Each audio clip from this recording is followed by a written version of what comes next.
Joining us now to discuss, Mary Rook, reporter and host of the Tradish podcast with the Daily Caller. Also with us, Terry Schilling, president of the American Principles Project. Guys, thank you so much for joining us. Ladies first, I want to get your reactions to Sharita Golden there. You know, it's just really hilarious that we're starting to be able to bully these people back into the closet of their bigotry. Like, we have this moment where she's very clear, and it's not like she is very sorry for it or, you know, wishes she could take it back, other than the fact that she got caught and people had an uproar about it.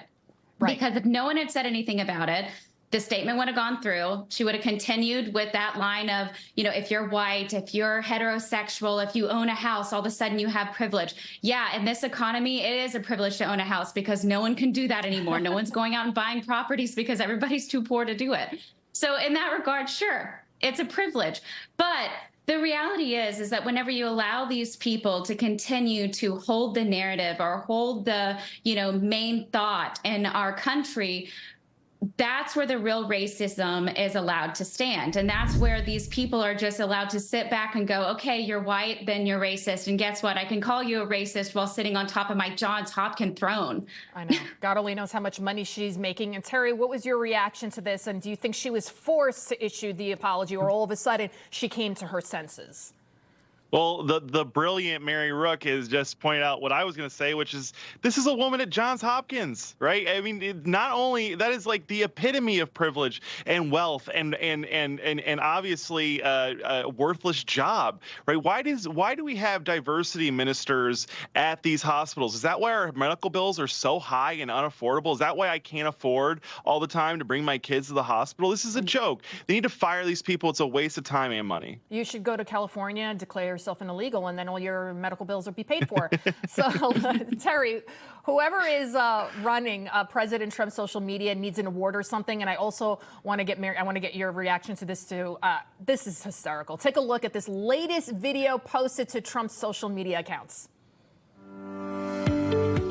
At White House Senior Living, our residents feel right at home. Our vibrant facility offers delightful activities and outings, round-the-clock professional care, and exquisite house-made meals. Well, I've been eating everything that's put in front of me. I've been eating all Italian food, basically. And ice cream. And ice cream, chocolate chip ice cream. White House Senior Living, where residents feel like presidents. Terry, you go first.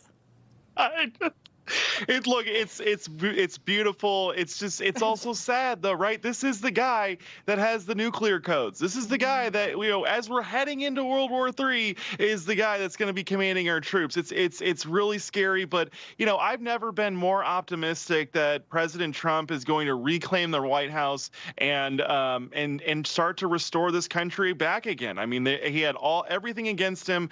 Every institution in this country was working around the clock to get him out. And we're going to work around the clock to get him back in there. We need him. And my goodness, he's still got that humor and that charm. I absolutely love him. Absolutely. And Mary, chocolate chip ice cream.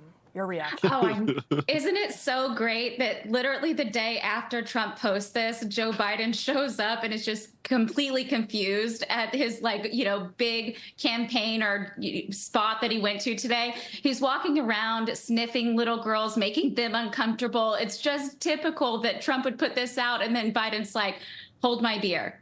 I'm going to be even worse than that video could have possibly been. I saw it on my social media that apparently he forgot he's the president. He says he's in the Senate. I mean, yeah, he walks up and he says to him, hi, I'm Joe Biden. I work in the government in the Senate. And it's like, of course, this is what they tell him every day, because if they had to remind him he was president every day, it would get taxing. So they just allow him to live in his fantasy land like he still lives in the Senate. Unbelievable. Mary Rook, Terry Schilling, thank you both. Thanks, man.